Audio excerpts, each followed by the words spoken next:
ওই ইনফরমেশনটা এখন নাই। আমি নিজে হাসপাতালে গেছিলাম, হাসপাতালে থাকার কারণে আমি আসলে কিছু জানি না।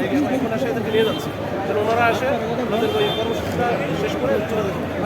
মাসুদা, একটা প্রশ্ন ছিল, আজকের হোটেল ইন্টারকন্টিনেন্টালের সামনে যে ধাওয়া পাল্টা দেওয়ার মতো ঘটনা ঘটেছে, এই ঘটনায় আপনাদের আইন শৃঙ্খলা বাহিনীর যারা সদস্য আছেন সাংবাদিকদের উপরে দফায় দফায় হামলা করেছেন, সেই বিষয়ে আপনার লাইভ চলাকালীন কয়েক দফায় আমার মাথায় কলেজে আছে এবং দিছে, এটা আমি এটা নিয়ে কাজ করতেছি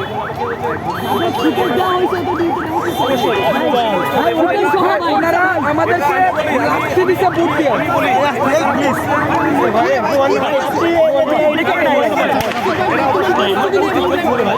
দুইজন মানুষ